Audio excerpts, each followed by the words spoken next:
Hello, ladies and gentlemen, and everybody else. Welcome back to another video. Today, I'm working with my assembly character, looking to max him out since I don't have a maxed out character with assembly yet. And so today we'll just be ambling around, accruing material funds and leveling up a little bit as well. So today, we'll just be sort of moving around and doing some stuff, jumping around, trying to find a good place to get some experience from. So while I'm doing that, I'll also be talking about the Traveler's Tales Lego games, because for me, that formed a big part of sort of my gaming experience in childhood and everything. Oh, we're blocked by this object over here. And sort of what I was doing when I was younger. And so the first Lego game that it all started with has got to be Lego Star Wars: The Complete Saga. Sadly, I wasn't cool enough to start off with Lego Island and Lego Racer and those more prestigious original titles. But I had my wonderful start with Star Wars: The Complete Saga, and I could not have chosen a better first lover. This game is absolutely fantastic, just like the level design and play. I did also have the other Lego Star Wars game on my computer, and the pod racing level on that prequel game is just absolute pain. It's just destruction.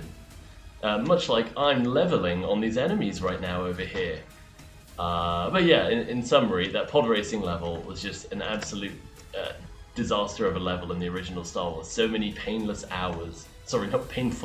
hours were spent just racing Sebulba over and over again. But I thought the visuals were quite impressive on that prequel Lego Star Wars Saga game that then I guess fed into the Complete Saga shortly after, which I spent much of my time playing on the Wii. I think one of the nicest things about that Lego Star Wars: The Complete Saga game has got to be the sort of like custom bonus levels. No, not so much the Indiana Jones one, which of course we all went on to play Lego Indiana Jones after that later. So right now, I'm just taking out some stromlings and some other individuals to accrue some material funds, which is ticking on slowly but surely in my stud counter up top. And maybe I'll look at assembling some of that Lego over there as well. And maybe I don't feel like it, to be honest. No, I'm all good. I'm just gonna kill some more stromlings for now. But yeah, what was I talking about? Lego Star Wars: The Complete Saga. Yeah, the bonus levels were always great fun. I spent a lot of time trying to glitch my way up with that Kashyyyk glider in that extra bonus level. Just sort of great functionality there. The dueling wasn't so great in those extra sort of levels, but like the main core stuff was pretty great in that game. Although I never managed to collect all the mini kits, which to this day still remains my greatest regret. But yeah, so okay, we're doing well at getting some funds now. Yeah, just pick up that thing. Yeah, there we go. Wonderful. Yeah, and so then I guess after Lego Star Wars, which spawned a large desire to obtain Lego Star Wars Lego, even to this day, which haunts me in my sleep and my dreams.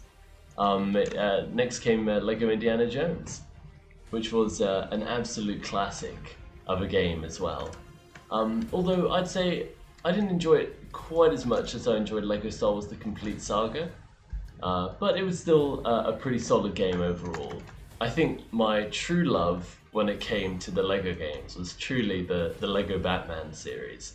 This game was just absolutely phenomenal in its design, its conception, just the characters. It was a fantastic game, partly because of that element that was in the game where you could play through the hero levels as the heroes, and then you go play them as the villains as well. And that dual aspect of the gameplay, that juxtaposition between those two elements, made it so much more engaging than this sort of rat racer boss fights that you may have had in the Complete Saga. Don't get me wrong, the Complete Saga, wonderful game. I love it with all my heart. Like I said, my wonderful first lover. But that element, that dual element of the Lego Batman games, it truly cannot be beaten. And I'm not sure we've seen that in any correct me if I'm wrong, Traveler's Tales game. Since that point, actually. Even in the more recent DC superhero ones. Well, I guess they made a whole DC supervillains one. But, okay, I'm gonna have trouble here. Okay, there's stromlings out of this world now. Wonderful. Okay, constructing just a little bit here. Looking good. Yes, but yeah, I think that was something that made that Lego Batman game just really quite stand out. And also definitely increased my interest in things related to the DC Universe and what have you as well. But just a really standout classic game. And the bonus levels in that game were quite nice as well. But yeah, overall, I'd say those are probably like the three classics of the Lego games: Complete Saga, Indiana Jones, and the Lego Batman game is just probably the best of all of them, to be honest, out of all the Lego games I've played since as well. The new Skywalker Saga Lego game is quite nice as well, but honestly for me nothing will ever compare to the original Lego Batman game. Just an absolute... Oh, okay, let's move away here for a sec. We're coming under heavy fire.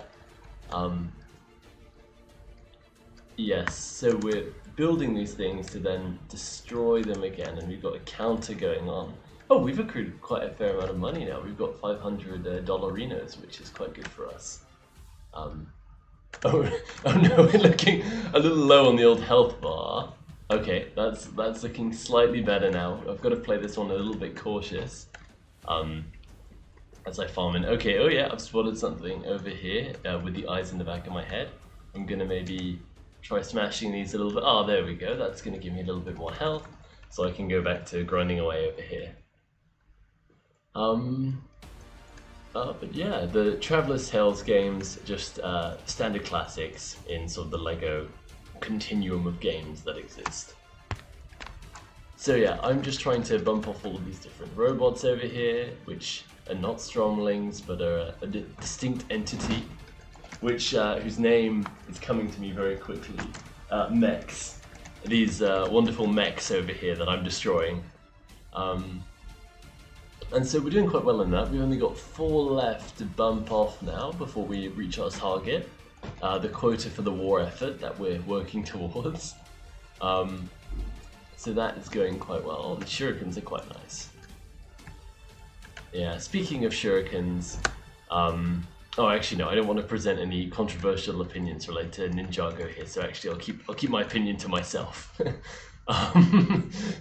So moving swiftly onwards from that thought. Yeah, Lego Batman, what a classic, what a wonderful game.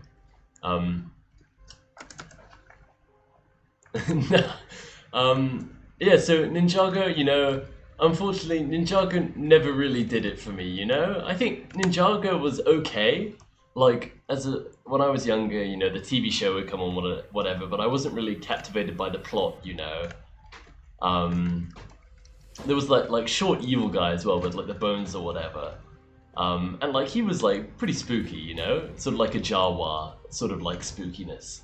But like not too much. Oh, let's go. Okay, we're reporting back to Epsilon Starcracker. Wonderful. Oh yeah, but like yeah, with Ninjago, I'm sorry, dear viewers.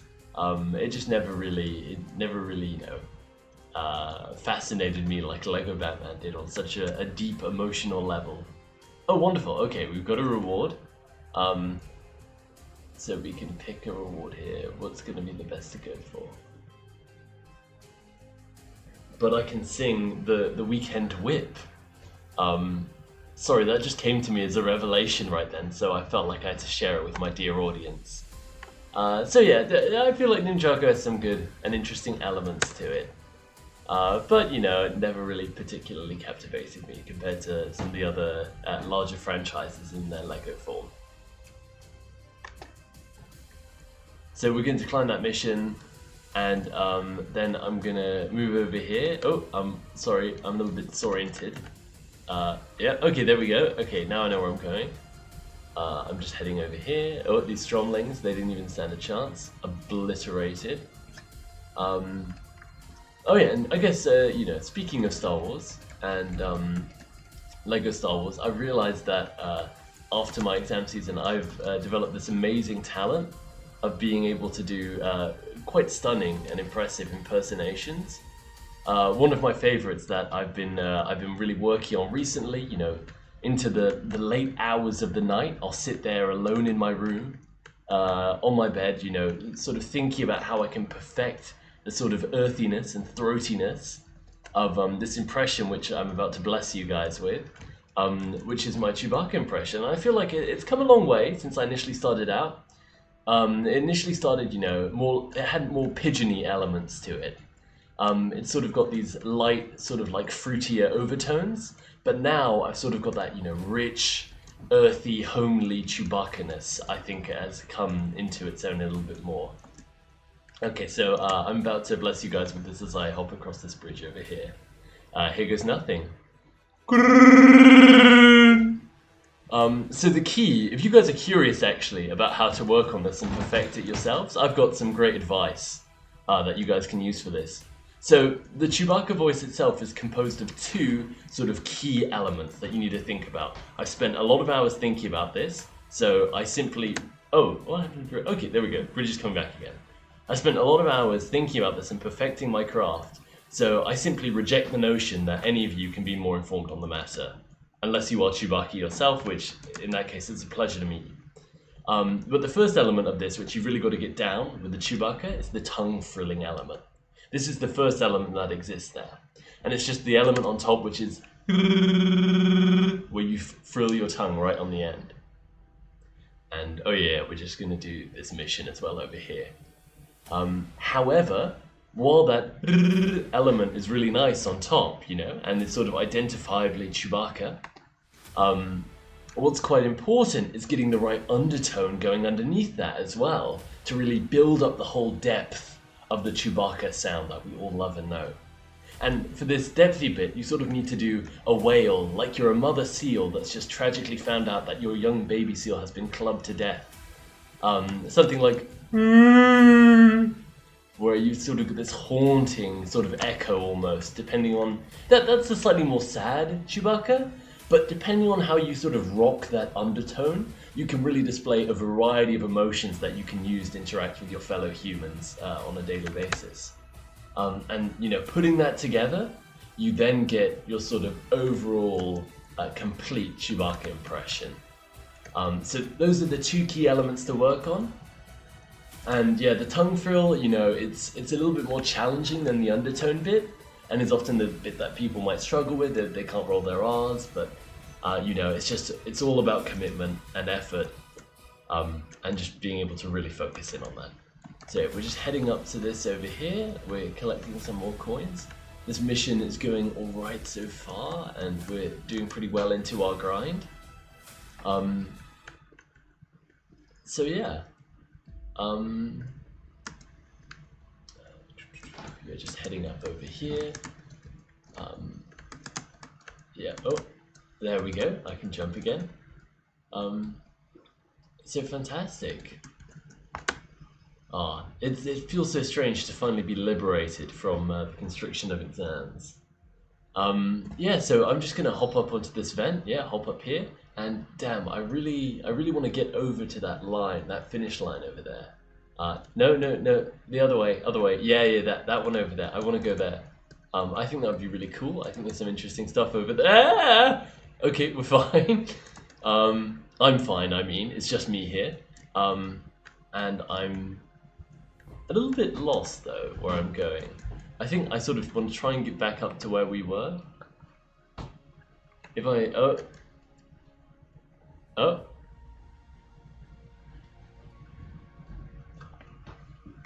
And so now I'm logging back in since I've just used the Alt F4 ultimate ability by accident.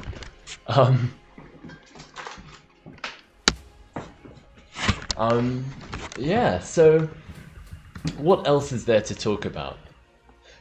So other things that have sort of been going on in my life recently is I've been completely enamored by the most wonderful piece of music that I've ever had the pleasure to hear. Sadly, I can't play it for you, my dear viewers, because it's got copyright and it's just a complete work of art. But I suggest if you ever do find yourself with an hour or so to spare, that you go divert some of your attention to listen to Rainbow Goblins by Masayoshi Takanaka, 1981. It is an absolute masterpiece of an album. I won't spoil the plot of it, but it is one of the best rock albums I've ever had the pleasure of listening to.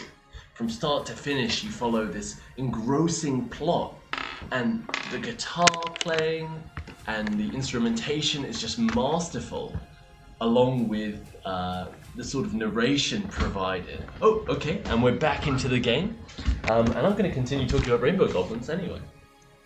So yeah, now we're trying to collect these pieces over here as we're going through. So Rainbow Goblins is just this absolute masterpiece that I found recently. Historically, I've sort of dabbled in a variety of different music styles. I had a deep emotional passion for Two Steps from Hell at one point. They were, I'd say, my first love in music and some of the best sort of classical music out there. They do this great dramatic sort of movie trailer style music, and I find it very sort of captivating to listen to and encouraging. But recently I've taken to this love for the work of Masayoshi Takenaka, which is this sort of very rhythmic, guitar-based rock opera music, as I've been saying. And the absolute one of his his magnum opus, if you will, has certainly got to be this Rainbow Goblins album. So if you haven't listened to Rainbow Goblins for some reason, if you've been living under a rock, then I suggest that you go listen to it, because it is truly a divine experience. And there we go, we've just completed this mission. So we got to head back. I'm going to head back now to hand that mission in. And then we will be able to collect some benefits from this. To Rusty Steel, my wonderful friend. Oh, wonderful. Assembly foreman. Perfect. So now we've got more things to get. So we need to get one of these handle guys, a coney thing, and a cylinder. So I'm just going to be jumping up this rock, jumping over. Oh, that's a cheeky little frame skip I just used there. Classic strategy to get over. Yep, we're going to speed run over to here, jumping across. And now we're up to the finish line I wanted to get to earlier. Fantastic. And over here is someone to talk to. Monument race today, starting line. Yes, so I'm going to accept this mission from Vector Longview. And so we've got the finish line, and we need to get to the other finish line, I presume, which we were at earlier by Steel Man, Rusty Steel. Yes, so I'm just going to turn my head, and I'm going to go where where I want to go, down here. Yeah, just jump off. And I'm going to go back down to where I was before. And I'm going to keep going forward. No, I'm going to go left. I'm going to go forward. And I'm going to keep following this around until I get back to where my boy Rusty Steel was, roughly. And there's a finish line over here. And if I go through that, I think I'll get this. Oh, there we go. Now I can start this race. So now I'm heading through. I'm going to try and do this as fast as possible. Acing that corner, I'm going to get blown back by the fan, but if I hop on that button, it'll turn it off. Okay, there, the fan is done, laser's done. I am absolutely clocking it through here. Oh, using a speed boost to save me some time. We need to get that fan off somehow. So we build the button. Okay, then hopping on. The fan, I need to turn the fan off. There we go, the fan is off. And I'm smashing the fan, still heading up. I think I'm meant to go right here. Yep, there we go, up still, yeah, and there we go. Following this round, I'm trying to jump as I go, to increase my speed. And, there's this huge misconception in the LU community about whether walking diagonally causes you to walk faster. And I'm here to confirm that I can't remember which way was true in the end. But basically, just don't walk diagonally ever, I think, is my advice. Crab walking is undoubtedly the fastest way to go. So now, walking forward, nice. We're at 72 seconds now, and I just fell off. Okay, that's fine. That didn't set us back too much. If I just build this thingy dingy, I think I can get back up there. Yep, fantastic. So hopping on, there we go, we're up. Okay, and then maybe I can ride this jet up. Or I can build this as well. That looks like a great idea too. Yeah, fantastic. So now if I hop up on this fan, I go up in the air, and then I'm up here. Now where am I? Am I even heading towards the finish line anymore?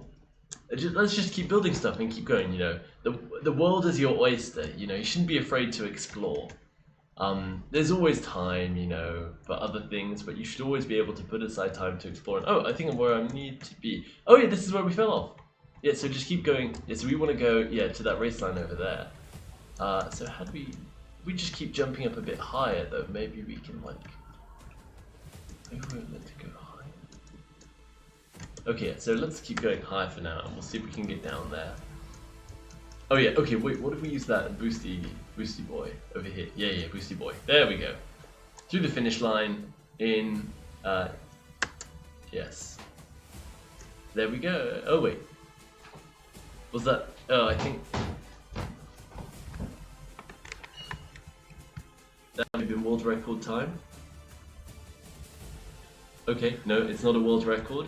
I'm getting, talk from the refs, and apparently that is not quite a world record yet, which is upsetting. It seems to have bugged out quite strangely here, which is fascinating. So we're already doing the race, but we need to start the race. Okay, we've got to repeat this again. That was a pretty solid run we had last time, but I'll see if I can do slightly better this time. But we'll have to see if I can do any better. I'm trying this alternate route over here that I've just discovered. I think people have probably known about this route before, you know, in the history of the Earth, but yeah, this is my first time taking this route over here. Oh yeah, that's worked quite nicely. Oh yeah, I got up here much faster than before. So I'm taking a step, okay, yep, and then we're all the way up. There we go. Okay, that's ever so slightly better than last time. In 29 seconds. Fantastic. Oh man, I gotta wait till tomorrow to try and beat my time again. Okay, so let's go forward and let's pick up the rest of these bits and bobs that we have on our shopping list.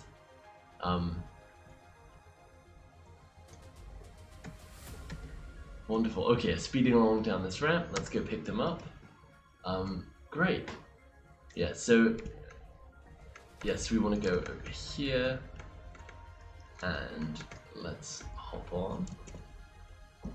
Perfect, and we have blast off. I would make a comment here about the Fast and Furious franchise, but that would be a spoiler for the most recent film, so I will decline to comment on the matter. So right now I'm traveling to Nimbus Station, and I'm looking for some more sort of rudimentary, trivial tasks I can do to accrue more material funds. This is sort of like the very, you know, simple stuff, like the most rudimentary sort of, you know, rudimentary beginner would sort of do. So we're just heading there right now. Nice. Perfect. So we have touchdown. And we are on the ground at Nimbus Station. So I'll be looking to pick up some more tasks here, like I said. First thing we're gonna do is talk to this dude. Or dudette, or individual of their given chosen persuasion. So yeah, we need to talk to Mr. Clocky Boy over here. And we're doing the Battle of Nimbus Station. This is a great way to pick up some experience. And I'm not a chump, so I'll be soloing this. Unless other people join, then I won't be soloing it. Which is good news. So yes, in summary, Rainbow Goblins.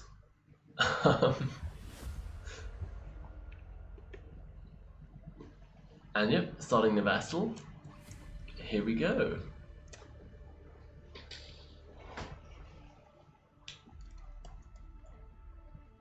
And now we're traveling to the Battle of Nimbus Station, which should be a great way to pick up some easy experience. Fantastic, here we go. Oh, we're going back in time, probably using tachyons or something, which are my favorite sci-fi time-traveling particles. At any time you have any sort of sci-fi film or anything of the sort, the answer is always tachyons. Tachyons are the key to sci-fi time travel, not real time travel. Oh yeah, we're gonna hit that start, that bat start. Yeah, no, tachyons don't actually time travel you, as far as I know. But in sci-fi, they always do. They always work. That's the key to time travel. So we're doing a battle right now. Yeah, so it's a bright day here in Abu Dhabi, so I'm just going to close my curtains so I can see a little bit better. Great. Okay, so that's one Stromling. Yep, that was a Stromling. I just got confirmation from our reporter on the ground. Here we go. We're taking out another Stromling over here. Phenomenal. Pow pow, indeed. Just like Vin Diesel in Fast and Furious 6. Moving along over here, we have a couple more that we're going to take out. Out. We're taking a bit of damage. Out. We may want to jump around a bit. Yeah, okay, wow. They got absolutely blasted. Fantastic. Fists only. Fists only. We're doing a fists only run over here. No, okay.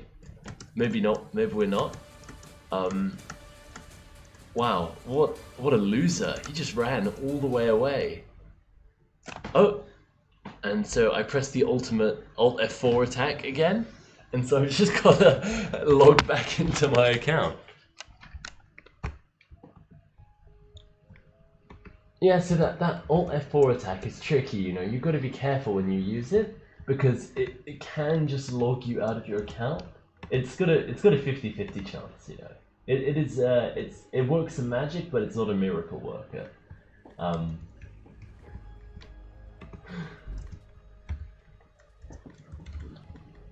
So just getting back in now, getting my royalty-free music on.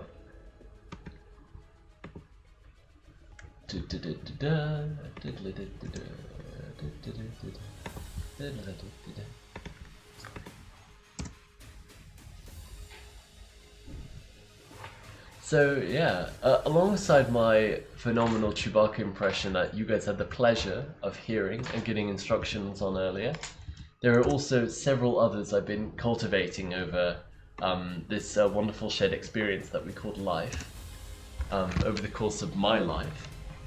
Oh, here we go, back to Battle of Nimbus Station again, winding up, and hopefully we will be able to refrain from using that Alt F4 attack again. So back in time, just like in the Terminator, and I think that does confirm that the egg came before the chicken, as we saw in that wonderful graphic that was just presented to us. So now we're going to be looking to use some of our powerful items here, which is going to be our shurikens. So let's go into battle. Okay, where are the Stromlings at? There we go. Give him a devious lick. Okay, there. He's gone. And let's get... Okay, perfect. That's 2 down. 3 down. The 4th one... Oh. Gotta watch out behind me. Another one down over here. That looked dangerous, but it was fine.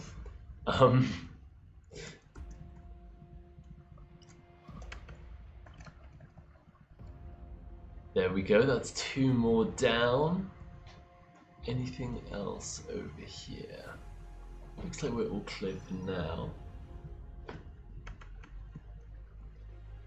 Yeah, so we've got no GUI, since it seemed to be bugged on our relog in this particular instance, which is quite strange. So I'm just I'm heading towards the light. Sometimes I have these moth-like tendencies. You'll have to excuse me, where I'm just drawn into bright sources of light and I can't help myself. I just dive into them. So now I'm going to head a little bit left, and I'm going to head this way, and I'm going to be looking to pick up a little bit more experience. There we go, there's a Stromling over here. Perfect. There's some studs. Or not studs. Are those studs? They are studs. Perfect. So, again, my moth-like tendencies overtook me. That was incredibly effective.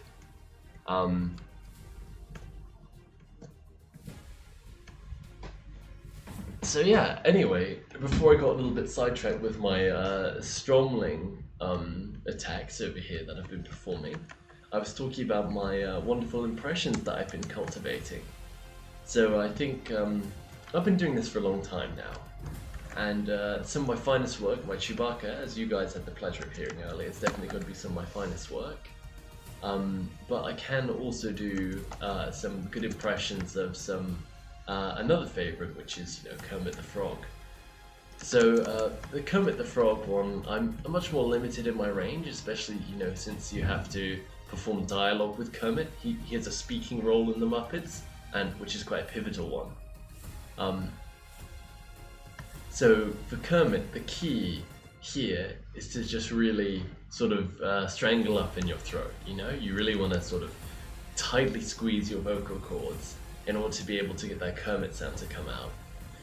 And so Kermit talks a little bit like this, which isn't my most amazing Kermit I've ever done. So, Out of Bounds in the Ocean. That sort of came to me, as a bit of inspiration. So there's an ocean over there, and that's out of bounds. So I'm just gonna go jump into it. Oh, and so I accidentally used the very powerful F4 ability again, which seems to have kicked me out. Since I ended up out of bounds in the ocean, sorry about all the relogging today, guys. Thank you very much for listening in, ladies, gentlemen, and everybody else. I've been Ninja of LU, and I will see you in the next one.